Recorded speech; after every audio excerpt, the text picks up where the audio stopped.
Me llamo Sofía y tengo 26 años. Nunca pensé que me despertaría en un hospital, luchando por mi vida. Mis padres le dijeron a los doctores que no podían venir porque mi hermana Victoria estaba paseando a su perro.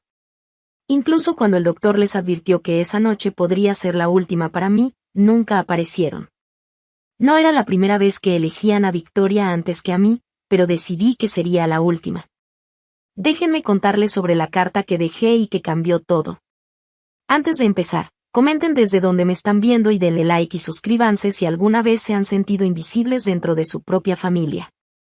Crecí en un vecindario tranquilo en Pensilvania, en una casa con cerca blanca que se veía perfecta desde afuera. Mis padres, Harold y Diana Wilson, tenían 2 hijas. Yo era la mayor y mi hermana Victoria llegó 3 años después. Desde que nació, había algo diferente en cómo nos trataban. Cuando tenía 7 años, gané el primer lugar en la feria de ciencias de la escuela. Llegué corriendo a casa con mi medalla azul, emocionadísima por mostrársela a mis padres. Me dieron una palmada rápida en la cabeza y volvieron su atención a Victoria, que estaba aprendiendo a andar en bicicleta sin rueditas. Me dije a mí misma que tenía sentido, aprender a andar en bici era un logro más grande que un proyecto de ciencias. A los 12 años, ya me había acostumbrado a este patrón. Cuando traía buenas calificaciones, mi mamá asentía, pero guardaba su entusiasmo para Victoria, que había sacado una beca en arte. Cuando califiqué para el campeonato estatal de natación, mi papá dijo que estaba orgulloso, pero no pudo ir porque Victoria tenía un resfriado y necesitaba que él se quedara en casa. Me volví experta en justificar su comportamiento. Estaban ocupados. Victoria era más pequeña y necesitaba más atención. Yo era más independiente y podía manejarme sola. Me convencí de que eran explicaciones razonables para que mis logros parecieran invisibles mientras Victoria era celebrada por cualquier cosa. Mi salud complicaba más las cosas. A los 16 años me diagnosticaron un trastorno autoinmune grave que requería medicación diaria y monitoreo constante. Mi condición podía empeorar por estrés, ciertos alimentos y, sobre todo, el pelo de animales. Aún con este diagnóstico serio, mis padres parecían ver mi salud como un inconveniente. Cuando tenía que faltar a la escuela por citas médicas, mi mamá suspiraba por tener que reorganizar su horario. Cuando tenía una reacción y necesitaba ir a urgencias, mi papá se quejaba de los gastos médicos durante el camino. Victoria nunca tuvo problemas de salud importantes. Era la viva imagen de la energía. Se convirtió en estrella de fútbol en la preparatoria y mis padres nunca se perdieron un solo partido. Se sentaban en las gradas con carteles gigantes, animando su nombre, mientras yo los veía sentada al lado, muchas veces mareada o con náusea por un brote. Pero decidida a apoyarla a pesar de que mis padres nunca me apoyaron a mí.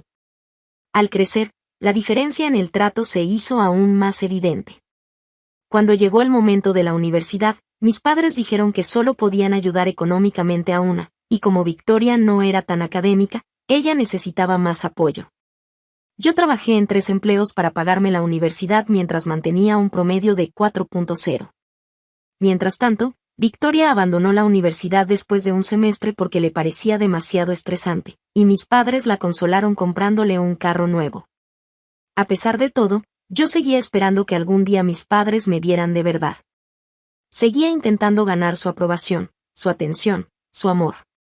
Me gradué con honores, conseguí un buen trabajo en una agencia de marketing y siempre me aseguraba de visitar la casa de mis padres con regularidad. Siempre llevaba regalos pensados para todos, recordaba sus cosas favoritas y hacía todo lo posible por ser la hija perfecta. Pero no importaba lo que hiciera, Victoria seguía siendo el sol alrededor del cual giraba nuestra familia. El año pasado, después de otra festividad en la que me sentí como invitada en mi propia familia, finalmente decidí crear un espacio para mí misma. Me mudé a una ciudad a unos 50 km, lo suficientemente cerca para visitar, pero lo suficiente para tener independencia. Encontré un departamento bonito de una habitación. Seguí destacando en mi trabajo y empecé a construir una vida que no dependiera de buscar la aprobación de mis padres. Victoria, ahora de 23 años, todavía vivía en casa. Pasaba de un trabajo de medio tiempo a otro, ninguno duraba más de unos meses. La mayor parte del tiempo la pasaba comprando, en fiestas y publicando en redes sociales. Mis padres seguían apoyándola económicamente y emocionalmente, como si eso fuera normal para una mujer de su edad. La situación llegó a otro nivel cuando Victoria decidió que quería un perro. No cualquier perro, sino un samoyedo puro que costaba más de 3,000 pesos. A pesar de saber que soy alérgica al pelo de animales, mis padres no solo aprobaron la idea, sino que pagaron el perro y todos sus accesorios. Convirtieron su oficina en casa en un cuarto especial solo para el perro, con muebles a medida y control de clima. Cuando les dije que no podría visitarlos por mis alergias, mi mamá solo dijo: «Toma tu medicina, querida. Victoria necesita mucho este perro para su bienestar emocional». Así era mi familia. El bienestar emocional de Victoria siempre estaba por encima de mi salud física. Sus deseos siempre pesaban más que mis necesidades. Pero aún así, eran mi familia, y una parte desesperada de mí seguía esperando que algún día las cosas cambiaran. Mantuve una buena relación con Victoria a pesar de todo. Era consentida y egocéntrica, pero no creía que fuera maliciosa a propósito. Simplemente creció en un ambiente donde siempre era la prioridad y no conocía otra realidad. A veces, cuando estábamos solas, podía ver a la hermana Dulce con la que construía castillos de arena de niña. Esos momentos me hacían seguir aguantando, esperando que debajo del favoritismo y la disfunción aún hubiera una conexión familiar real que salvar. Mirando atrás, veo que me estaba preparando para decepcionarme. Me aferraba a una versión de fantasía de mi familia en lugar de aceptar la realidad de quienes eran y cómo me valoraban. Pero a veces las fantasías son más fáciles de soportar que las duras verdades, especialmente cuando esas verdades te golpean en lo más profundo.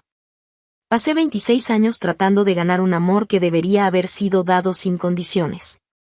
Solo una experiencia cercana a la muerte me hizo entender que no importaba cuánto intentara, nunca sería suficiente. Hace 3 meses, después de varias semanas de contacto mínimo con mi familia, decidí intentar reconectar. Llamé a mi mamá y le propuse ir a cenar ese fin de semana. Para mi sorpresa, parecía genuinamente emocionada y aceptó de inmediato.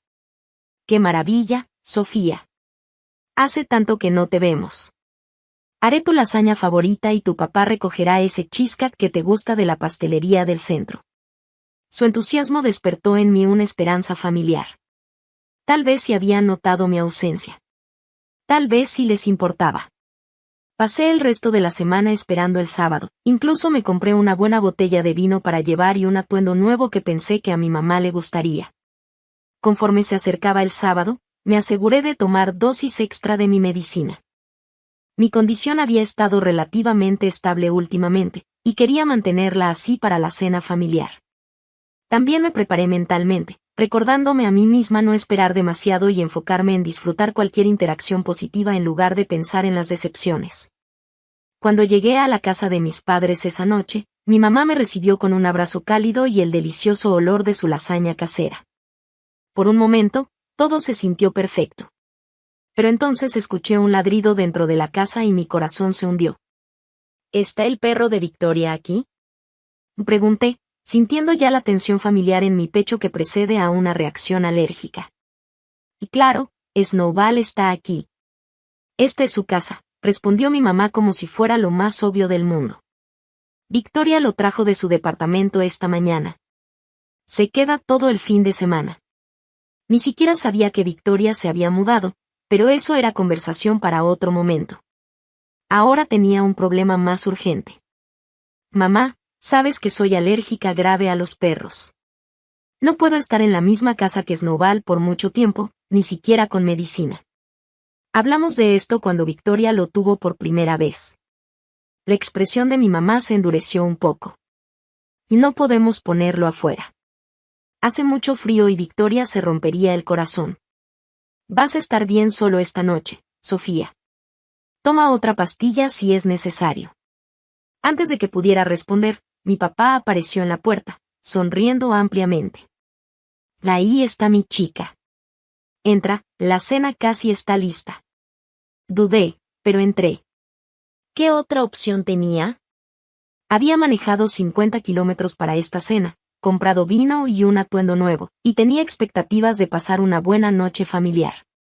Irme ahora solo me haría ver como la hija difícil que ni siquiera podía pasar una cena sin causar problemas. Dentro, Victoria estaba acurrucada en el sillón con Snowball, un perro grande, blanco y esponjoso, que empezó a ladrar emocionado al verme. Victoria levantó la vista de su teléfono solo para saludarme rápidamente. «Hey, sis, mira lo grande que está Snowball. ¿No es hermoso?».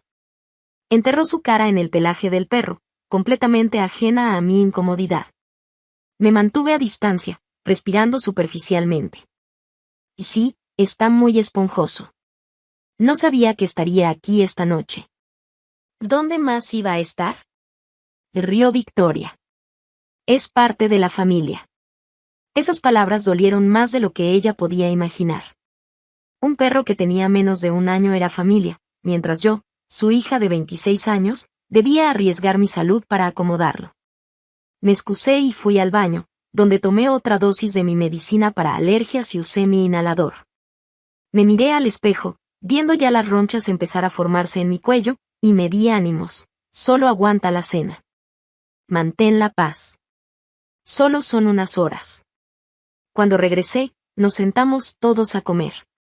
La lasaña estaba deliciosa, pero casi no podía saborearla por la congestión creciente en mis senos nasales. La conversación giraba casi completamente alrededor de Victoria y Snowball, su progreso en entrenamiento, las cosas lindas que hacía. La comida orgánica especial que habían pedido para él y los eventos sociales para perros a los que Victoria lo llevaba. Cuando yo intentaba hablar de mi ascenso reciente o de las clases nocturnas que había empezado para mejorar mi educación, mis padres asentían cortésmente y luego regresaban rápidamente al tema mucho más interesante de los juguetes de Snowball. Para el postre, mis ojos estaban llorosos todo el tiempo, respiraba con dificultad y me habían salido ronchas por gran parte de la piel visible. Victoria finalmente pareció notarlo. «Wow, Sofía, te ves terrible. ¿Estás teniendo una reacción o algo así?». «Sí, por Snowball, jadee. Le dije a mamá que soy alérgica desde que llegué». Mi mamá frunció el ceño. «Pensé que estabas exagerando. Siempre fuiste un poco dramática con tus problemas de salud». «No estoy exagerando», dije, tratando de mantener la voz firme pese a mi enojo y malestar. «Tengo una condición médica documentada. Mi doctor me ha advertido específicamente sobre la exposición prolongada al pelo de animales». «Bueno, pareces lo suficientemente bien como para comer toda la cena y el postre», dijo mi papá, como si mi capacidad de comer de alguna manera hiciera que mi malestar médico no contara. «Creo que me voy», dije, levantándome de la mesa. «Gracias por la cena, pero ya no me siento bien». «Pero ni siquiera hemos tomado café», protestó mi mamá. «Y quería mostrarte las cortinas nuevas de la sala». «Otra vez será», dije, tomando mi bolso. «Necesito llegar a casa y tomar más medicina». Victoria puso los ojos en blanco. «Siempre eres tan seria con todo, Sofía. Es solo una pequeña reacción alérgica. Toma un Benadryl y relájate». No me molesté en responder. Agradecí otra vez a mis padres por la cena, rechacé sus medio ofrecimientos de que me quedara más tiempo, y fui hacia mi coche. Mientras manejaba a casa, sentí mi pecho más apretado y mi respiración más difícil. Paré en una farmacia de camino y compré antihistamínicos adicionales, tomándolos de inmediato en el estacionamiento. Cuando llegué a mi departamento, estaba agotada, física y emocionalmente, después de otra reunión familiar en la que me sentí completamente invisible. Usé mi nebulizador, me di una ducha fría para calmar las ronchas y me dejé caer en la cama. Mientras me dormía, me decía lo que siempre decía después de estos encuentros: no querían lastimarme. Simplemente no entendían. Victoria era su niña. Yo era más fuerte, más independiente. No necesitaba su atención como ella. Pero una pequeña voz dentro de mí susurraba otra verdad: entendían perfectamente. Solo que no les importaba lo suficiente para cambiar. Y ninguna fuerza o independencia podía llenar el vacío que dejaban padres que siempre elegían a alguien más sobre ti. Empujé esa voz y caí en un sueño inquieto. Sin saber que este incidente relativamente menor era solo el comienzo de una crisis de salud que finalmente me obligaría a enfrentar la dolorosa realidad de la dinámica familiar de una vez por todas. 3 días después de la desastrosa cena familiar, desperté sintiendo que alguien me había puesto un camión sobre el pecho. Mi piel ardía con ronchas y, al intentar levantarme, la habitación giraba violentamente a mi alrededor. Agarré mi teléfono de la mesita de noche y llamé al consultorio de mi doctora, dejando un mensaje sobre mis síntomas y explicando la exposición al perro. No era mi primera reacción grave, pero definitivamente estaba entre las peores. Normalmente, los efectos de la exposición a alérgenos alcanzaban su pico y luego empezaban a disminuir después de 24 a 48 horas. Que empeorara en el tercer día era preocupante. Me obligué a ducharme y vestirme para el trabajo, aunque cada movimiento dolía. Tenía una presentación importante que había preparado durante semanas. Faltar no era una opción en mi mente. Había pasado toda mi vida esforzándome a pesar de la enfermedad para cumplir expectativas, y hoy no sería diferente.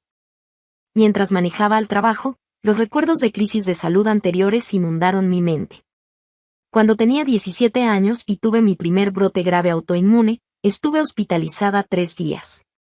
Mi mamá me visitó una vez por menos de una hora, explicando que Victoria tenía un recital que no podía perderse. Mi papá llamaba diario, pero nunca venía en persona. Decía que los hospitales lo hacían sentir incómodo. Cuando tuve neumonía en mi segundo año de universidad, estaba tan enferma que apenas podía caminar al baño. Mi compañera de cuarto llamó preocupada a mis padres.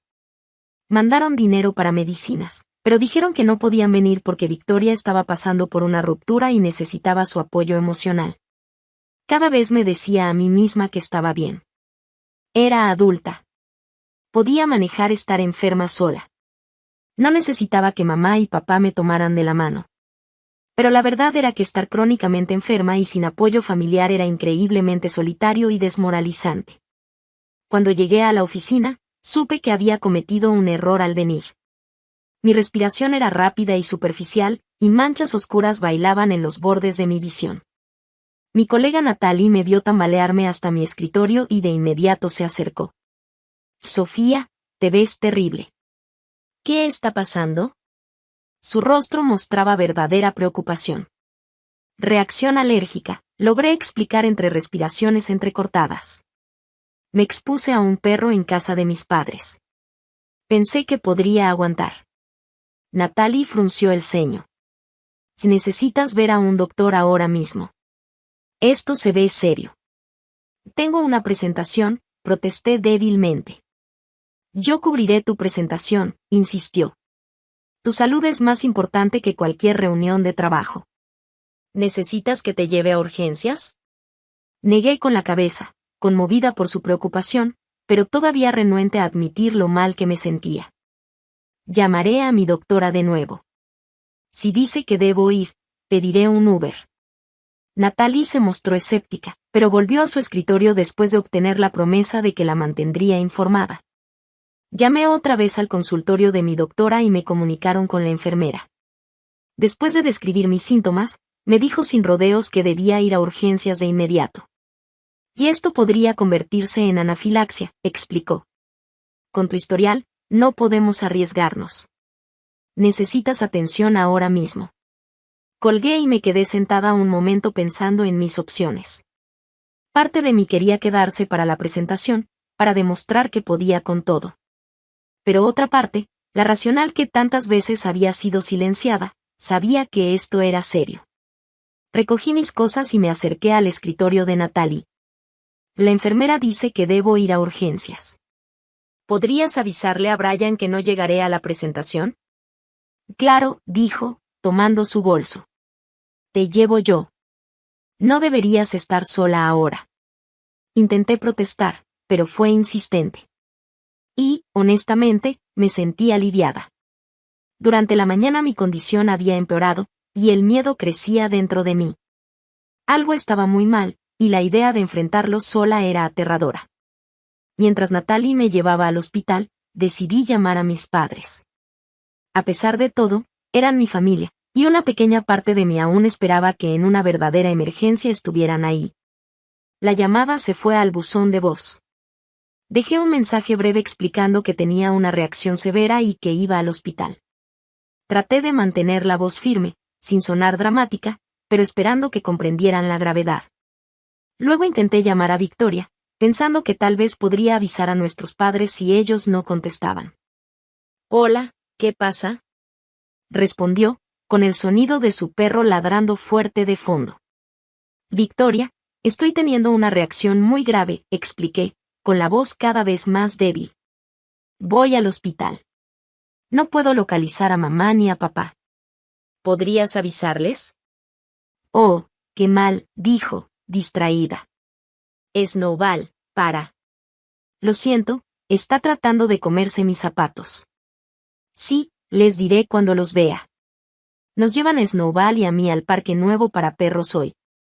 «Victoria, esto es serio», insistí. «Necesito que sepan que voy al hospital ahora». Ok. Les mandaré mensaje. Tengo que irme, Snowball está destruyendo mis tenis favoritos. ¿Mejoras? Y colgó. Me quedé mirando mi teléfono, incrédula. Incluso ahora, mientras iba al hospital, Victoria y su perro seguían siendo la prioridad. Me recosté en el asiento del carro, luchando contra las lágrimas de frustración y dolor.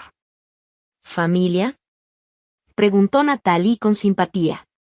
Algo así, murmuré. Para cuando llegamos al hospital, estaba luchando por mantenerme consciente. Mi garganta se sentía como si se cerrara y las ronchas se habían extendido tanto que mi piel parecía estar en llamas. Natalie me ayudó a entrar a urgencias, donde la enfermera de Trish me vio y de inmediato llamó por ayuda. Lo que siguió fue un torbellino de actividad. Me llevaron rápidamente a un área de tratamiento, me pusieron inyecciones de epinefrina y esteroides, y me conectaron a varios monitores. Los doctores me hicieron preguntas sobre mi historial médico, mi exposición a alérgenos y mis medicamentos actuales. Traté de responder lo mejor que pude, pero estaba entrando y saliendo de la conciencia. El último recuerdo claro que tuve fue que llamaba a mi vecina, la señora Garza, para que alimentara a mi gato.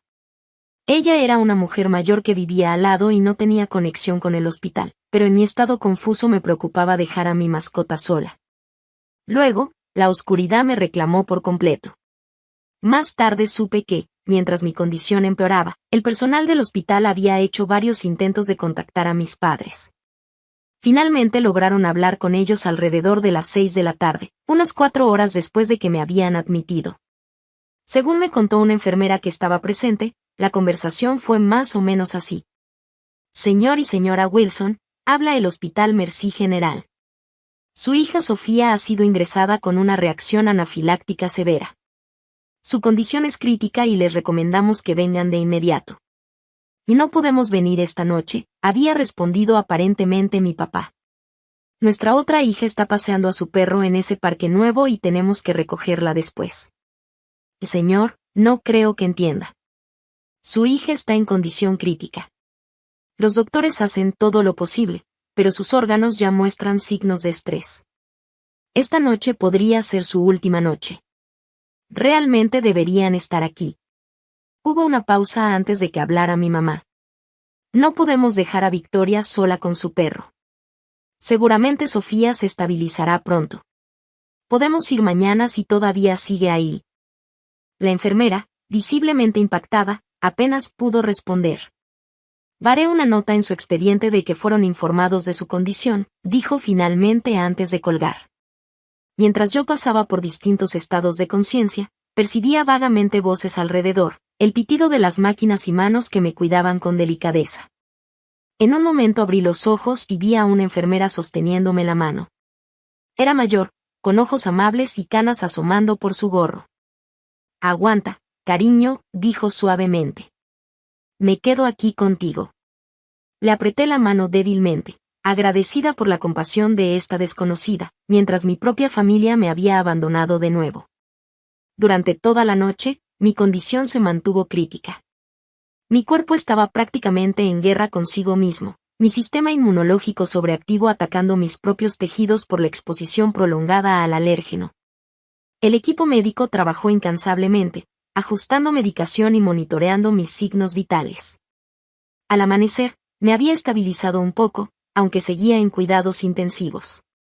La crisis había pasado, pero el daño a mi cuerpo y, aún más, a mi corazón, ya estaba hecho. Natalie había contactado a algunos de mis otros colegas, y al día siguiente llegaron varios amigos y compañeros a visitarme. Trajeron flores, tarjetas y preocupación genuina.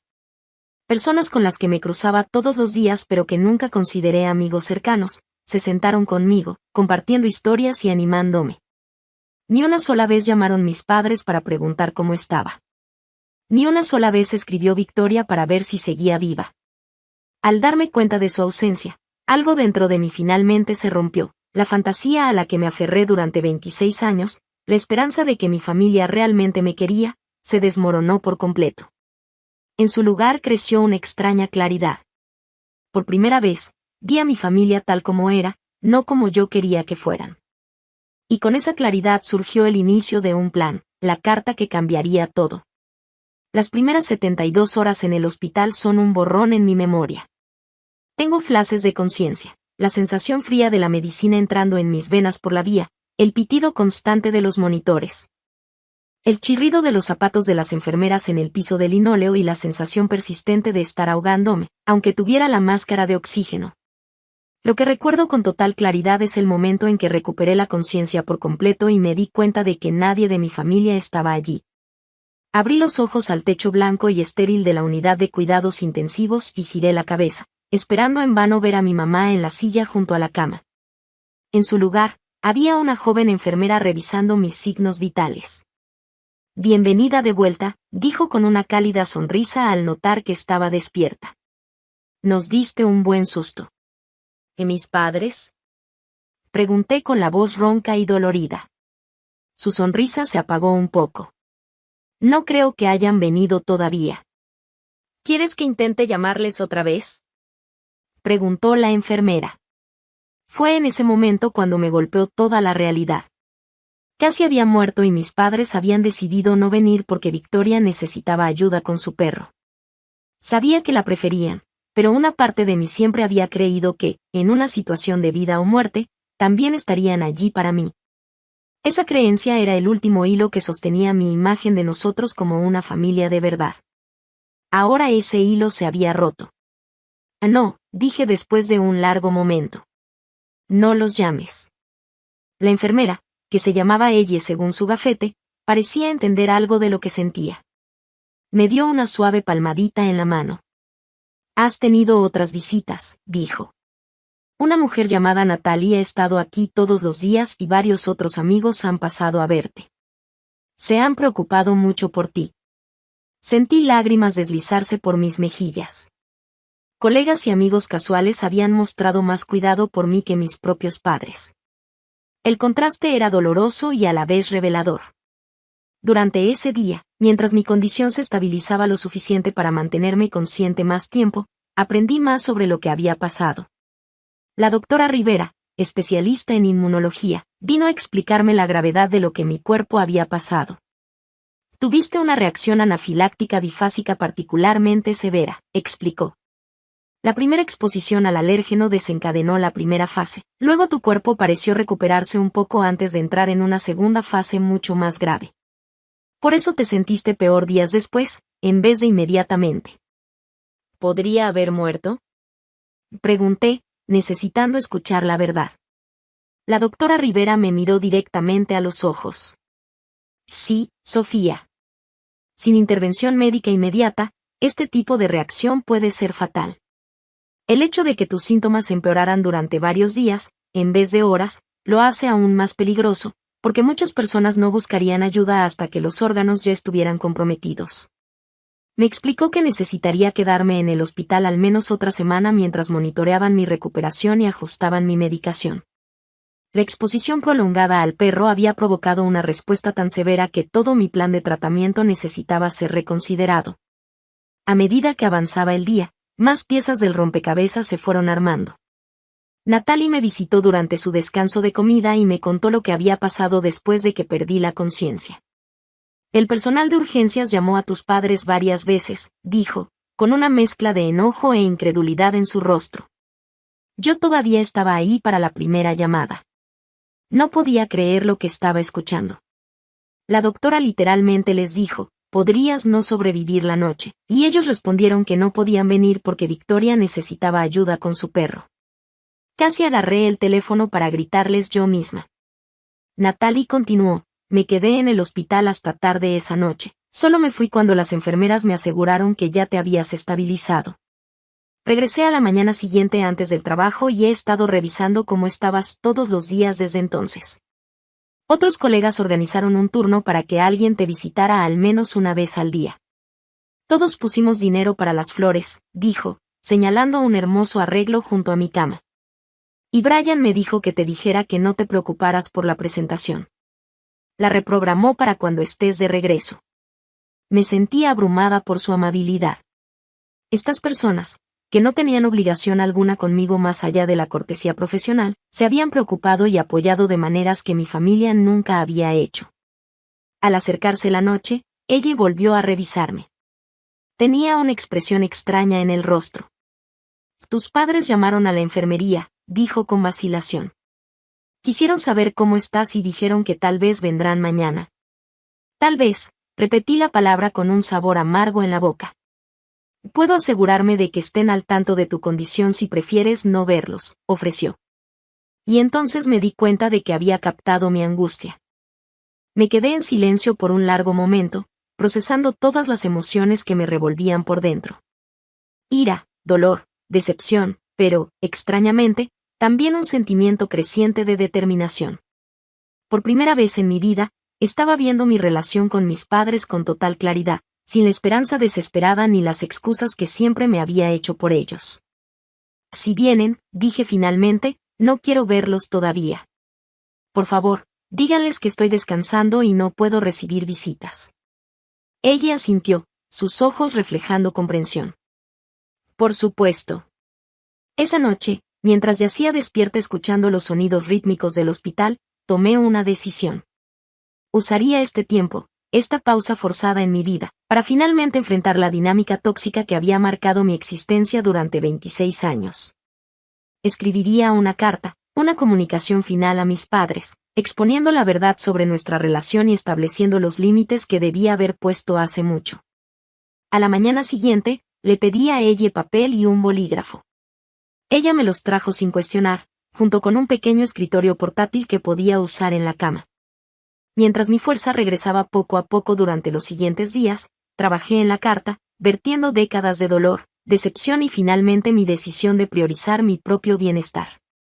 Durante ese tiempo, la diferencia entre mi familia biológica y la comunidad que se había formado a mi alrededor se volvió cada vez más clara. Natalie continuó visitándome todos los días, a menudo trayendo pequeños detalles de casa o actualizaciones del trabajo. Otros colegas pasaban con libros, revistas y conversación, ayudándome a distraerme del malestar físico de la recuperación. La señora Garza, mi vecina mayor a la que había llamado en mi delirio, sí vino a visitarme después de que Natalie la localizó para revisar cómo estaba mi gato. Llegó con sopa casera, un termo y muchas historias sobre cómo estaba mi gato, habiéndose encargado de cuidarlo en mi ausencia. Tengo 5 hijos y 12 nietos, me dijo mientras se sentaba junto a mi cama. Pero ninguno vive cerca. Nos cuidamos unos a otros, tú y yo. Eso es lo que deberían hacer los vecinos. Incluso la doctora Rivera fue más allá de lo profesional, dedicando tiempo extra para explicarme mi condición y opciones de tratamiento, respondiendo todas mis preguntas con paciencia y respeto. Cuando mencioné que mis padres se habían negado a venir, ella no dio excusas ni suavizó la situación. Eso debe ser increíblemente doloroso, dijo, reconociendo mi sufrimiento sin minimizarlo. A veces, la familia que elegimos en la vida es más importante que la que nos tocó nacer. Sus palabras se quedaron conmigo mientras continuaba trabajando en mi carta. Para el 6º día de hospitalización, la había terminado, un documento manuscrito de 4 páginas que representaba tanto un final como un nuevo comienzo. La sellé en un sobre que me proporcionó ella y esperé. Al 7º día, mientras me preparaba para el alta, ella entró a mi cuarto con noticias. Tus padres llamaron otra vez. Dijeron que definitivamente vendrán a visitarte esta tarde, alrededor de las 3. ¿Quieres que les diga que no recibes visitas? Respiré profundo, sintiéndome extrañamente tranquila. No, dije. Quiero que vengan, pero yo no estaré. Ella se vio confundida. ¿Te dan de alta esta mañana? Sí, respondí, habiendo ya discutido mi alta con la doctora Rivera. Pero tengo un favor que pedirte. Cuando mis padres lleguen, ¿podrías darles esto? Le entregué el sobresellado. ¿Y podrías ponerlo sobre la cama para que parezca que lo dejé ahí para que lo encontraran? Ella miró el sobre, entendiendo poco a poco. Por supuesto, dijo suavemente. Puedo arreglarlo. A las 2:30 de la tarde, ya había sido dada de alta oficialmente. Natalie me había recogido y estaba esperándome conmigo en una pequeña cafetería frente al hospital. Desde donde estábamos sentadas, podía ver la entrada del hospital. A las 3:15 en punto, vi a mis padres entrar por esas puertas, finalmente viniendo a ver a su hija después de que casi había muerto una semana completa antes. No sabía exactamente qué pasaría cuando leyeran mi carta, pero sí sabía con absoluta certeza que nuestra relación nunca sería la misma otra vez. Y por primera vez en mi vida, ese pensamiento no me llenó de miedo, sino de una profunda sensación de liberación. La habitación extra del apartamento de Natalie se convirtió en mi refugio durante las siguientes 2 semanas.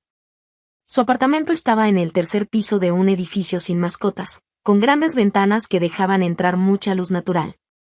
Es el lugar perfecto para tu recuperación física, libre de alérgenos y lleno de aire fresco y sol, me dijo. Quédate todo el tiempo que necesites, insistió cuando le expresé preocupación por molestar. Vivo sola y tengo mucho espacio. Además, disfruto de la compañía. Los primeros días después del alta se centraron completamente en recuperar mi fuerza física. Dormía de 12 a 14 horas al día. Mi cuerpo exigía descanso para sanar del trauma que había sufrido.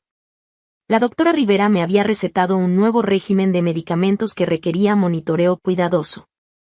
Natalie me ayudaba a llevar el control de las pastillas y las inyecciones. Mientras mi cuerpo se recuperaba lentamente, mi mente comenzó el igualmente importante proceso de sanar de décadas de negligencia emocional.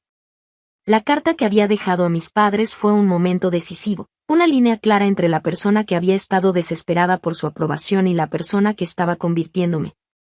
Determinada a valorarme a mí misma aunque ellos nunca lo hicieran. El contenido de esa carta había salido de mí durante esos días en el hospital. Cada palabra era un desahogo del dolor que había cargado durante demasiado tiempo. Asterisco queridos mamá y papá, para cuando lean esto, ya habré sido dada de alta del hospital donde pasé una semana luchando por mi vida. Los doctores los llamaron la primera noche y les dijeron que quizás no sobreviviera hasta la mañana. Ustedes eligieron no venir porque Victoria necesitaba ayuda para sacar a pasear a su perro. Esta no es la primera vez que eligen a Victoria sobre mí. Ha sido el patrón de nuestra familia desde mis primeros recuerdos. Durante 26 años, he puesto excusas para su comportamiento. Me he dicho a mí misma que Victoria los necesitaba más, que yo era más fuerte e independiente, que algún día me verían y me valorarían igual. Casi muero esperando que llegara ese día. No escribo esta carta por enojo, aunque tengo todo el derecho a estar enojada. La escribo desde un lugar de claridad y autoprotección. Ya no puedo participar en una dinámica familiar que coloca consistentemente mis necesidades, mis logros e incluso mi vida por debajo de los de mi hermana y ahora de su perro. A partir de este momento, me alejo de nuestra relación. Necesito tiempo y espacio para sanar, no solo de esta crisis de salud reciente, sino del patrón de toda mi vida de ser tratada como menos. No los contactaré por el futuro cercano y les pido que respeten mi decisión no intentando contactarme tampoco. Si en algún momento realmente quieren construir una relación más sana, basada en respeto mutuo e igualdad, entonces podremos reconsiderar esta decisión. Eso requeriría reconocer el daño hecho y un compromiso de cambio de su parte. No tengo muchas esperanzas de que esto ocurra, pero dejo la puerta abierta en lugar de cerrada. No por ustedes, sino por mí. Porque, a pesar de todo, dejar de soñar con tener padres que realmente me vean y me valoren es lo más difícil que he hecho. No hago esto para castigarlos. Lo hago para salvarme a mí misma. Sofía asterisco. No tenía manera de saber cómo habían reaccionado al leer esas palabras. Parte de mí esperaba llamadas frenéticas o incluso que vinieran al apartamento de Natalie, cuya dirección podrían haber conseguido con el administrador de mi edificio. Pero no hubo nada, un silencio completo, que de alguna manera fue la respuesta más reveladora de todas. Una semana después de mi alta, comencé a ver a una terapeuta llamada Lidia, recomendada por la doctora Rivera. Nuestra primera sesión se centró principalmente en el trauma inmediato de mi crisis de salud y el abandono por parte de mi familia. Pero a medida que pasaban las semanas, empezamos a profundizar en los patrones que habían marcado mi vida. Lo que estás describiendo es un clásico patrón de hijo dorado y chivo expiatorio, explicó Lidia durante nuestra tercera sesión. ¿Pero por qué? Pregunté. ¿Qué hice yo para merecer ser el chivo expiatorio? En nada, dijo Lidia con firmeza. Esto no tiene nada que ver con lo que hiciste o dejaste de hacer. Este patrón surge de los problemas sin resolver y las inseguridades de los padres. El hijo dorado los hace sentir bien como padres porque la dependencia de ese hijo valida su importancia. El hijo más independiente muchas veces se convierte en chivo expiatorio precisamente porque su autosuficiencia amenaza el sentido de necesidad de los padres. Su explicación me llegó al corazón. Toda mi vida había creído que si lograba suficiente, si era lo suficientemente perfecta, de alguna manera ganaría su amor y las cosas cambiarían. Pero la verdad era que mis propias fortalezas habían hecho que fuera el objetivo de su negligencia. Lo más insidioso de este patrón, continuó Lidia, es que entrena al chivo expiatorio para buscar constantemente aprobación que nunca llegará. Has estado corriendo en una rueda de hámster de logros y sacrificios, esperando ganar finalmente el amor que debería haberte dado libremente como su hija. ¿Y ahora qué hago? Pregunté, sintiéndome a la vez liberada y perdida con esta nueva comprensión. Lloras, dijo con suavidad. Reconoces a los padres que merecías pero nunca tuviste. Sientes la ira, la tristeza, la pérdida.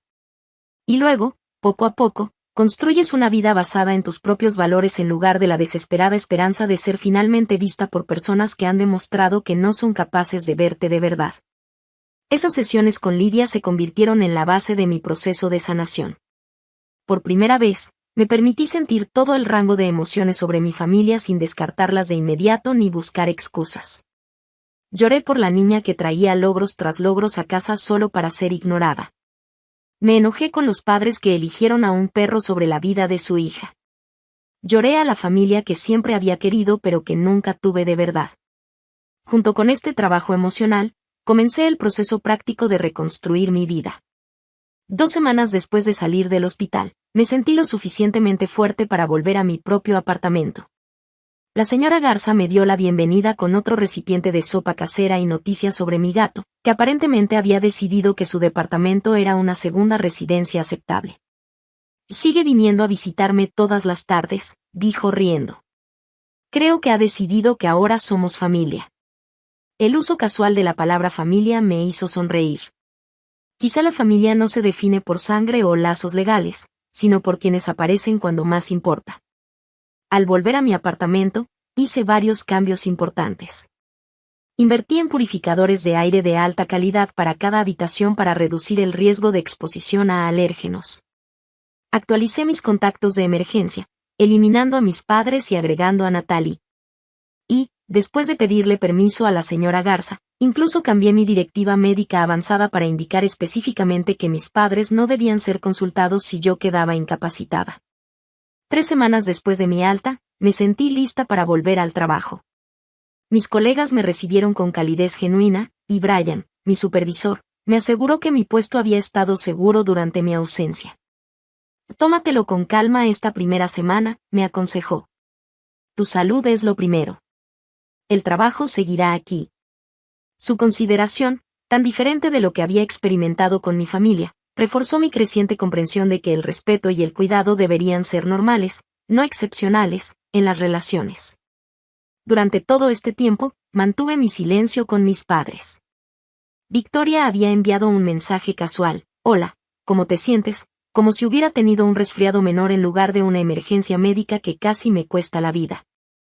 Yo respondí con un breve gracias, me estoy recuperando, sin dar más detalles ni invitar a conversación. Mis padres finalmente llamaron 4 días después de leer mi carta. Dejé que la llamada fuera al buzón de voz. El mensaje de mi mamá fue corto y forzado. Sofía, soy tu madre. Recibimos tu carta. Creo que estás siendo muy dramática con toda esta situación. Tu padre y yo siempre hemos hecho lo mejor por ti y por Victoria. Llámanos cuando te sientas más racional. Sus palabras, tan despectivas hacia mi experiencia cercana a la muerte y el dolor legítimo que había expresado, solo confirmaron que había tomado la decisión correcta al alejarme. No reconocieron que fallaron al no venir al hospital. Ni un simple siento que te haya sentido así. Al comenzar la 4ª semana de mi recuperación, recibí una llamada sorprendente de Victoria. Mamá y papá están actuando raro, dijo sin preámbulo cuando contesté. Y no me quisieron decir qué decía tu carta, pero han estado peleando mucho y mamá llora en momentos aleatorios. ¿Qué les dijiste? Pregunté. La verdad, respondí simplemente. Sobre cómo me han tratado a mí en comparación contigo toda nuestra vida, sobre cómo eligieron no ir al hospital cuando los doctores dijeron que podía morir, porque tú necesitabas ayuda con tu perro. Hubo un largo silencio al otro lado de la línea. Cuando Victoria finalmente habló, su voz sonaba apagada. No sabía que era tan serio. Solo dijeron que tuviste una reacción alérgica y que estaría bien. Si lo hubieras sabido, ¿habrías hecho algo diferente? Pregunté, genuinamente curiosa, sin reproches. Otra pausa. No sé, admitió. Supongo que nunca había tenido que pensar en eso. Todo siempre ha girado en torno a lo que yo quiero. Su honestidad me sorprendió y, de cierta manera, me resultó refrescante. Y no es tu culpa, dije. Así te criaron. Pero yo no puedo ser parte de esa dinámica más. Casi me mata, literalmente. ¿Estás diciendo que ya no quieres ser mi hermana? Había un dejo de la niña con la que alguna vez hice castillos de arena en su voz. No, dije suavemente. Estoy diciendo que necesito reconstruir mi relación conmigo misma primero. He pasado toda mi vida tratando de ganarme el amor de nuestros padres siendo perfecta, logrando todo, sin quejarme nunca. Eso me ha dejado vacía por dentro. Necesito aprender quién soy cuando no estoy desesperada por su aprobación. Y no sabía que te sentías así, dijo Victoria. Siempre parecías tan segura, tan fuerte. Esa era la máscara que llevaba, expliqué. Pero por dentro me estaba ahogando. Nuestra conversación terminó poco después, sin una resolución real, pero quizá con una pequeña grieta en la fachada de nuestra dinámica familiar. No sabía si Victoria reflexionaría sobre lo que dije o lo descartaría de inmediato. No sabía si le contaría a nuestros padres o mantendría nuestra conversación en privado. Por primera vez, decidí no preocuparme por eso. Sus reacciones eran su responsabilidad, no la mía. Esa noche, mientras me preparaba para dormir, me paré frente al espejo del baño y me miré de verdad. El desgaste físico de la crisis de salud aún era visible en mi rostro delgado y las sombras persistentes bajo mis ojos. Pero había algo más, una firmeza en mi mirada que antes no estaba. La necesidad desesperada de aprobación que me había impulsado durante tanto tiempo empezaba a desvanecerse, reemplazada por algo más silencioso pero mucho más poderoso, la aceptación de mí misma. El camino por delante no sería fácil. Décadas de patrones tóxicos no se podían deshacer en unas semanas. Pero por primera vez, enfrentaba ese camino no como la chiva expiatoria de la familia buscando redención, sino simplemente como Sofía, una mujer digna de respeto, consideración y amor tal como era. El día que mis padres finalmente fueron al hospital y solo encontraron mi cama vacía y la carta fue un momento clave en nuestras vidas. Aunque no estuve presente para verlo, lo que sé de su reacción me lo contó ella, la enfermera, quien se había convertido en una aliada durante mi estancia. Me llamó al día siguiente de mi alta, habiendo conseguido mi número con mi permiso antes de irme. Espero que no te moleste que te contacte, dijo. Solo pensé que quizá querrías saber qué pasó cuando llegaron tus padres. Sí quería saber, aunque una parte de mí temía la respuesta. Por favor, dime. Llegaron justo a las 3, como dijeron, contó ella. Los llevé a tu cuarto y les dije que ya había sido dada de alta ese mismo día. Tu papá parecía molesto, preguntando por qué nadie les había avisado. Tu mamá fue directo a la cama y vio tu carta. Según ella, mi mamá tomó el sobre con mi nombre escrito al frente con mi letra característica. Llamó a mi papá y lo abrieron juntos, parados al pie de la cama vacía del hospital. Les di privacidad, continuó ella, pero podía verlos por la ventana de la puerta. Nunca había visto una expresión cambiar tan dramáticamente. La cara de tu papá se puso roja, luego casi morada. Tu mamá se puso completamente blanca, como si toda la sangre se le hubiera ido de golpe. Se sentó en la cama a mitad de la lectura, como si sus piernas ya no la sostuvieran. Cuando terminaron, mi papá arrugó la carta en su mano y luego la alisó de nuevo, como si se arrepintiera del impulso. Mi mamá simplemente se quedó sentada mirando a ningún lado. Estuvieron en ese cuarto casi 45 minutos, dijo ella. Sin hablar mucho, solo sentados. Cuando finalmente se fueron, tu mamá lloraba y tu papá parecía haber envejecido 10 años en una hora. Escuché este relato con una extraña distancia, como si hablara de extraños y no de mis propios padres. Su reacción sugería que mis palabras habían calado de una manera que no esperaba. Quizá por primera vez, estaban viendo la dinámica de nuestra familia con ojos claros. Gracias por decirme esto, le dije a ella, y gracias por todo lo que hiciste por mí durante mi estancia. De nada, respondió calurosamente. Cuídate, Sofía. Te lo mereces. Esas palabras, te lo mereces, resonaron en mi mente mucho después de colgar. ¿Merecía yo cuidado y consideración? La parte racional de mí sabía que la respuesta era sí. Pero décadas de ser tratada como menos habían dejado profundas dudas en mi interior. En los días siguientes a mi conversación con ella, me preparé para una avalancha de llamadas, mensajes o incluso una visita de mis padres. Me había quedado temporalmente con Natalie, tanto para recuperarme como para darme espacio de posibles confrontaciones. Pero la avalancha nunca llegó. Solo hubo silencio, interrumpido por un único mensaje de Victoria que mencioné antes. El silencio continuó hasta que, 6 días después de leer mi carta, mis padres finalmente llamaron. Dejé que la llamada fuera al buzón de voz, aún sin estar lista para hablar directamente. El mensaje de mi mamá, desestimando mi experiencia como drama y sugiriendo que estaba siendo irracional, confirmó que aún no estaban capaces de la reflexión honesta que nuestra relación necesitaría para sanar. 2 días después de esa llamada, recibí un largo correo de mi papá. A diferencia del mensaje despectivo de mi mamá, su mensaje mostraba al menos un intento de introspección. Sofía, tu carta nos ha obligado a tu mamá y a mí a enfrentar algunas verdades incómodas sobre nuestra familia.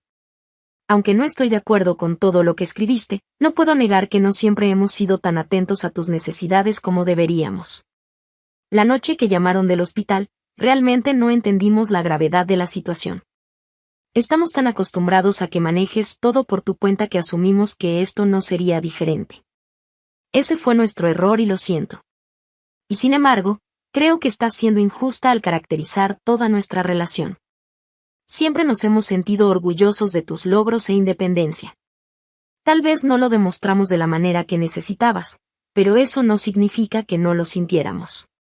Espero que reconsideres tu decisión de cortarnos la relación. Victoria te extraña, y aunque no lo creas, nosotros también, dijo papá.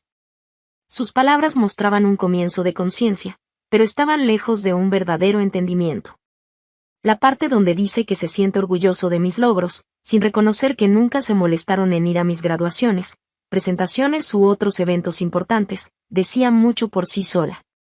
Su afirmación de que no entendieron la gravedad de la situación, donde los doctores dijeron explícitamente podría no sobrevivir la noche, revelaba lo profundamente arraigada que estaba su indiferencia hacia mis necesidades. No respondí el correo, le conté a Lidia, mi terapeuta. En su lugar, se lo reenvié y lo discutimos en nuestra siguiente sesión. Esto es bastante típico, observó. Hay reconocimiento del incidente específico que causó la confrontación, pero hay resistencia a ver el patrón más grande. Fíjate cómo dice que estás siendo injusta en tu descripción. Básicamente te está diciendo que tu experiencia vivida es incorrecta. ¿Debería responder? Pregunté. Eso depende totalmente de lo que quieras de esta interacción, contestó Lidia. Si esperas un reconocimiento completo y un cambio, este correo sugiere que aún no están ahí. Si quieres mantener algo de conexión mientras estableces límites, una respuesta breve y neutral podría ser apropiada. Si realmente necesitas espacio completo ahora, el silencio también es válido. Después de pensarlo bien, decidí enviar una respuesta breve. Papá, gracias por reconocer que deberían haber venido al hospital. Eso significa algo para mí. Sin embargo, esto no se trata de un solo incidente. Se trata de un patrón de toda la vida que casi me cuesta la vida. Necesito tiempo y espacio para sanar tanto física como emocionalmente. Espero que puedan respetarlo. Directa, breve y manteniendo mi límite, mientras reconocía su pequeño paso hacia la comprensión. No recibí respuesta. Conforme pasaron las semanas y me fui acomodando en mi departamento y en mi rutina de trabajo, el silencio de mis padres continuó. Victoria, sin embargo, empezó a acercarse más seguido. Sus mensajes pasaron de simples ¿cómo estás?, a preguntas más pensadas sobre mi recuperación, eventualmente, preguntas tímidas sobre nuestra infancia. ¿De verdad fue tan difícil para ti crecer? Me preguntó durante una llamada un mes después de salir del hospital. Siempre pensé que lo tenías todo bajo control. Eras tan inteligente y capaz. Todos siempre hablaban de lo impresionante que eras. Eso era lo que veían, expliqué. Por dentro, yo estaba constantemente esforzándome por ser lo suficientemente perfecta para finalmente ganarme la atención y aprobación de mamá y papá. ¿Recuerdas mi graduación de preparatoria? Fui valedictorian, pero mamá y papá se fueron justo después de la ceremonia porque tú estabas un poco resfriada. Sí, recuerdo eso, dijo despacio. Y ni siquiera tenía fiebre. Mamá solo dijo que me veía cansada y necesitaba descansar.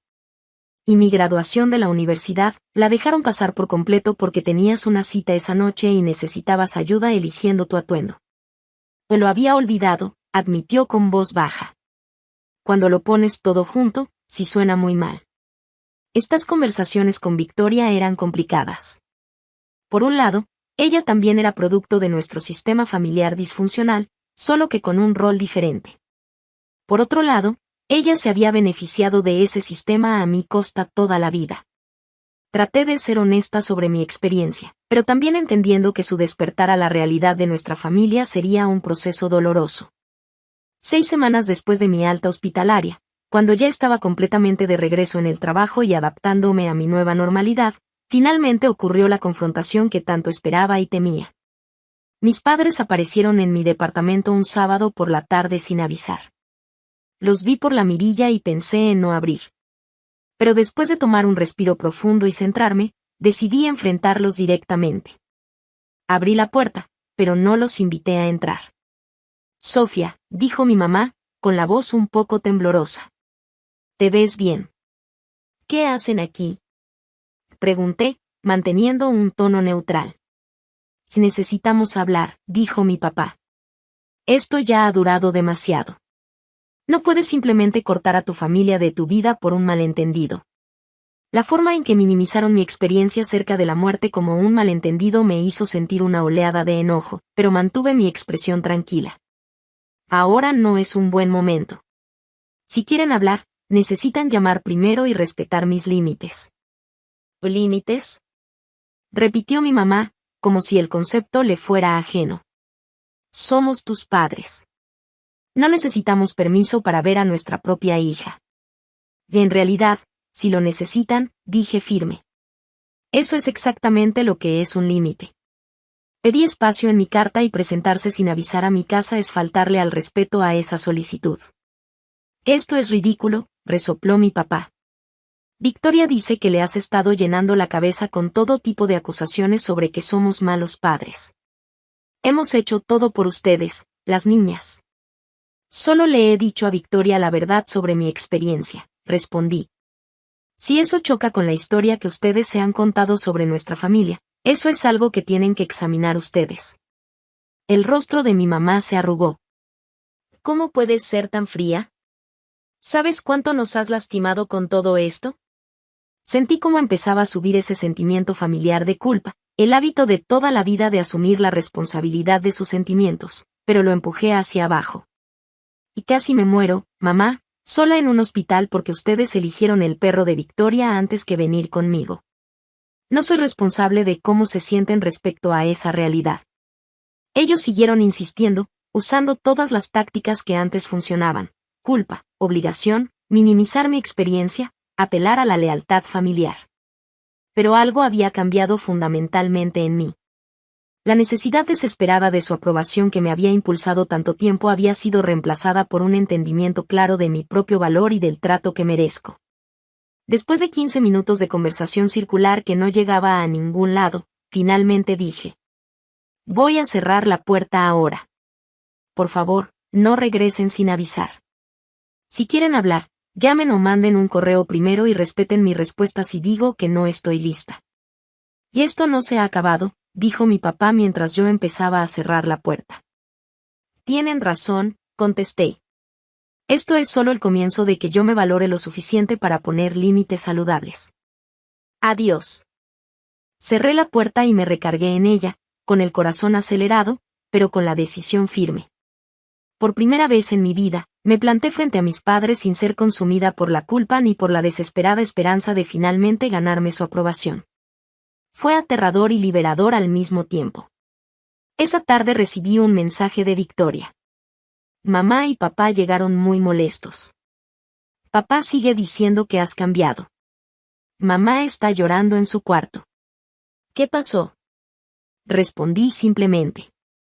Me defendí, dije. Es nuevo para todos nosotros. Su respuesta tardó en llegar. Creo que yo también necesito aprender a hacer eso.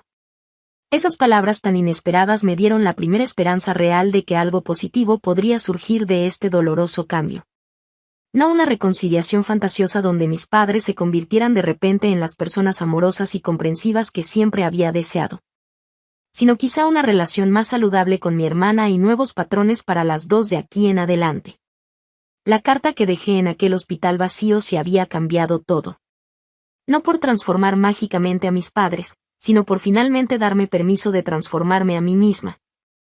De pasar de ser una persona que siempre buscaba aprobación a una mujer que conocía su propio valor y que ya no aceptaría migajas de cariño donde debería haber un festín de amor. Han pasado 6 meses desde el día que dejé la carta en mi cama vacía del hospital. 6 meses de sanación, crecimiento y cambios profundos. Estoy sentada en mi nuevo departamento en otra ciudad, a 40 millas de donde aún viven mis padres, reflexionando sobre cuánto ha cambiado todo a mi alrededor y dentro de mí. Los recuerdos físicos de mi experiencia cercana a la muerte se han desvanecido. Las últimas ronchas desaparecieron hace semanas y mi respiración volvió a la normalidad. Mi nuevo tratamiento médico, cuidadosamente diseñado por la doctora Rivera, ha mantenido estable mi condición autoinmune. Aún debo estar atenta a posibles alérgenos, pero la ansiedad constante que antes acompañaba esa vigilancia ha disminuido. Mudarse a una nueva ciudad fue una decisión que tomé 2 meses después del hospital. Necesitaba un nuevo comienzo, lejos de las sombras de viejos patrones que se aferraban a cada rincón familiar. Mi empresa fue comprensiva, permitiéndome trasladarme a otra oficina. El departamento que encontré está en el último piso de un edificio recién construido, con sistemas de filtración de aire de última generación. Perfecto para alguien con mis problemas de salud. Lo más increíble de este tiempo ha sido darme cuenta de cuántas personas estaban listas para apoyarme cuando finalmente les di espacio en mi vida. Natalie me visita cada 2 fines de semana y hemos desarrollado una amistad que va mucho más allá de nuestra conexión laboral. La señora Garza y yo hablamos por teléfono todas las semanas, compartiendo recetas e historias. Me recuerda a la abuela que nunca tuve. He hecho nuevos amigos en mi nueva ciudad. Me uní a un club de lectura y a un grupo de senderismo para personas con condiciones de salud crónicas. Estas relaciones son diferentes a cualquiera que haya tenido antes. Sin la necesidad desesperada de complacer que marcaba todas mis interacciones anteriores, he descubierto que puedo tener conexiones auténticas basadas en respeto mutuo y cuidado genuino. Mi relación con mi familia ha cambiado de maneras tanto esperadas como sorprendentes. Con mis padres mantengo contacto mínimo. Llaman una vez al mes y contesto cuando me siento emocionalmente preparada para manejar la conversación. Estas llamadas son breves y un poco superficiales, pero ya no me dejan agotada ni sintiéndome insuficiente. He aceptado que quizá nunca serán capaces de darme la relación de cuidado profundo que antes anhelaba. Y extrañamente, esa aceptación me ha liberado de la decepción constante de expectativas no cumplidas. Victoria, en cambio, ha cambiado de maneras que nunca imaginé. 2 meses después de mi estancia en el hospital, se mudó de la casa de nuestros padres a su propio departamento. Incluso dio a Snowball en adopción a un amigo de la familia que tenía un gran patio y niños que lo adoraban. Me di cuenta de que en realidad nunca quise un perro, confesó durante una de nuestras llamadas cada vez más frecuentes. Solo quería la atención de mamá y papá, y ellos siempre me daban lo que pedía. No era justo para Snowball ni para ti. Ese nivel de autoconciencia de mi hermana, que antes era tan egocéntrica, me sorprendió. Cuando le pregunté qué la había hecho cambiar, su respuesta fue simple y profunda. Tu carta, no la que dejaste para mamá y papá, sino lo que me contaste sobre tener que ser perfecta para intentar ganarme su amor. Me hizo mirar mi propia vida y darme cuenta de que yo hacía lo mismo, solo que de otra manera. Yo era la hija dependiente y necesitada porque eso me daba su atención. Pero me estaba convirtiendo en alguien que en realidad no quiero ser. Victoria y yo ahora nos vemos a tomar café una vez al mes. Nuestra relación sigue sanando, todavía encontrando su nueva forma, pero hay una honestidad entre nosotras que antes nunca existía. Estamos aprendiendo a ser hermanas sin la distorsión del favoritismo de nuestros padres. La terapia sigue siendo un pilar de mi nueva vida. Lidia me ha ayudado a entender que el proceso de sanación no es lineal. Todavía hay días en que los viejos hábitos intentan imponerse de nuevo. Días en que me sorprendo esforzándome demasiado para probar mi valor o minimizando mis necesidades para no ser difícil. Pero ahora reconozco esos patrones por lo que son, ecos de una dinámica que he decidido dejar atrás. Una de las lecciones más poderosas que he aprendido es sobre la naturaleza misma de la familia. Las relaciones de sangre nos las da la circunstancia. Pero la verdadera familia, las personas que aparecen, que nos valoran, que respetan nuestros límites mientras apoyan nuestro crecimiento, la elegimos y la creamos con nuestras acciones y compromisos. La enfermera que se quedó después de su turno para sostener mi mano cuando estaba luchando por mi vida mostró más lealtad familiar que los padres que eligieron pasear al perro antes que estar junto a la cama de su hija. Natalie, que me llevó al hospital y me visitó todos los días durante mi recuperación, demostró más cuidado que la hermana que ni siquiera se molestó en transmitir un mensaje de emergencia. La señora Garza, que alimentó a mi gato y me llevó sopa, representó la preocupación vecinal, que también es una forma de vínculo familiar. Mi experiencia cercana a la muerte dejó claro, con brutal eficiencia, lo que realmente importa en las relaciones. No es el ADN compartido ni los lazos legales lo que hace una familia. No son los gestos grandiosos ni las declaraciones dramáticas. Perfecto para alguien con mis problemas de salud. Lo más increíble de este tiempo ha sido darme cuenta de cuántas personas estaban listas para apoyarme cuando finalmente les di espacio en mi vida. Natalie me visita cada 2 fines de semana y hemos desarrollado una amistad que va mucho más allá de nuestra conexión laboral. La señora Garza y yo hablamos por teléfono todas las semanas, compartiendo recetas e historias. Me recuerda a la abuela que nunca tuve.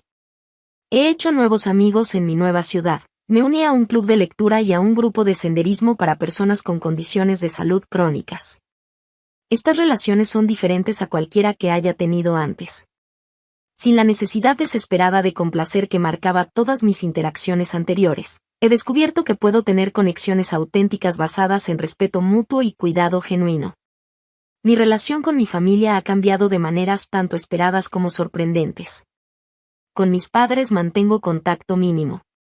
Llaman una vez al mes y contesto cuando me siento emocionalmente preparada para manejar la conversación. Estas llamadas son breves y un poco superficiales, pero ya no me dejan agotada ni sintiéndome insuficiente. He aceptado que quizá nunca serán capaces de darme la relación de cuidado profundo que antes anhelaba. Y extrañamente, esa aceptación me ha liberado de la decepción constante de expectativas no cumplidas. Victoria, en cambio, ha cambiado de maneras que nunca imaginé. 2 meses después de mi estancia en el hospital, se mudó de la casa de nuestros padres a su propio departamento. Incluso dio a Snowball en adopción a un amigo de la familia que tenía un gran patio y niños que lo adoraban. Me di cuenta de que en realidad nunca quise un perro, confesó durante una de nuestras llamadas cada vez más frecuentes. Solo quería la atención de mamá y papá, y ellos siempre me daban lo que pedía. No era justo para Snowball ni para ti. Ese nivel de autoconciencia de mi hermana, que antes era tan egocéntrica, me sorprendió. Cuando le pregunté qué la había hecho cambiar, su respuesta fue simple y profunda. Tu carta, no la que dejaste para mamá y papá, sino lo que me contaste sobre tener que ser perfecta para intentar ganarme su amor. Me hizo mirar mi propia vida y darme cuenta de que yo hacía lo mismo, solo que de otra manera. Yo era la hija dependiente y necesitada porque eso me daba su atención. Pero me estaba convirtiendo en alguien que en realidad no quiero ser. Victoria y yo ahora nos vemos a tomar café una vez al mes. Nuestra relación sigue sanando, todavía encontrando su nueva forma, pero hay una honestidad entre nosotras que antes nunca existía. Estamos aprendiendo a ser hermanas sin la distorsión del favoritismo de nuestros padres. La terapia sigue siendo un pilar de mi nueva vida. Lidia me ha ayudado a entender que el proceso de sanación no es lineal. Todavía hay días en que los viejos hábitos intentan imponerse de nuevo. Días en que me sorprendo esforzándome demasiado para probar mi valor o minimizando mis necesidades para no ser difícil. Pero ahora reconozco esos patrones por lo que son, ecos de una dinámica que he decidido dejar atrás. Una de las lecciones más poderosas que he aprendido es sobre la naturaleza misma de la familia. Las relaciones de sangre nos las da la circunstancia. Pero la verdadera familia, las personas que aparecen, que nos valoran, que respetan nuestros límites mientras apoyan nuestro crecimiento, la elegimos y la creamos con nuestras acciones y compromisos. La enfermera que se quedó después de su turno para sostener mi mano cuando estaba luchando por mi vida mostró más lealtad familiar que los padres que eligieron pasear al perro antes que estar junto a la cama de su hija. Natalie, que me llevó al hospital y me visitó todos los días durante mi recuperación, demostró más cuidado que la hermana que ni siquiera se molestó en transmitir un mensaje de emergencia. La señora Garza, que alimentó a mi gato y me llevó sopa, representó la preocupación vecinal, que también es una forma de vínculo familiar. Mi experiencia cercana a la muerte dejó claro, con brutal eficiencia, lo que realmente importa en las relaciones. No es el ADN compartido ni los lazos legales lo que hace una familia. No son los gestos grandiosos ni las declaraciones dramáticas. Es elegir constantemente presentarte para ver realmente a la otra persona, respetar sus necesidades y límites, y preocuparte por su bienestar tanto como por el tuyo. He aprendido que perdonar no siempre significa reconciliarse. He perdonado a mis padres por no poder dar lo que probablemente ellos mismos nunca recibieron. Entiendo que su forma de tratarme probablemente viene de sus propias heridas y limitaciones no sanadas. Pero ese perdón no me obliga a seguir participando en una dinámica que me causó un dolor enorme y que casi me cuesta la vida. Quizá la lección más profunda ha sido sobre mi propio valor. Durante 26 años creí que si lograba suficiente, sacrificaba suficiente, era lo suficientemente perfecta, finalmente ganaría el amor y la atención que deberían haberse dado libremente. Ahora entiendo que mi valor como persona nunca fue algo que necesitara ganar. Siempre fue mi derecho de nacimiento. La carta que dejé en esa cama vacía del hospital no fue solo un adiós a una dinámica familiar tóxica. Fue un hola a una nueva manera de estar en el mundo como una mujer que conoce su valor, que establece límites saludables y que elige relaciones que reflejan, y no disminuyen, su valor. Si estás viendo esto y te reconoces en mi historia, si eres el chivo expiatorio de la familia, el hijo que siempre se pasa por alto, el que ha pasado su vida intentando ganarse un amor que debería darse libremente, por favor. Recuerda que mereces algo mejor. Tu valor no lo determina el reconocimiento de otros. No necesitas alcanzar la perfección para merecer cuidado y respeto. A veces, lo más valiente que podemos hacer es dejar de intentar ganarnos el amor de quienes no pueden darlo libremente y, en cambio, usar esa energía para construir una vida y relaciones que honren nuestro verdadero valor. Si mi historia te ha resonado, compártela con alguien que pueda necesitar escuchar este mensaje. Dale me gusta si te has sentido identificado y suscríbete para más historias de sanación y transformación. Me encantaría leer en los comentarios cómo has aprendido a valorarte en dinámicas familiares difíciles. Gracias por acompañarme en mi camino. Que encuentres el valor para honrar tu propio valor, sea como sea que eso se vea para ti. Recuerda, la familia que realmente importa puede que no sea aquella en la que naciste, sino la que eliges crear con amor, respeto y cuidado mutuo.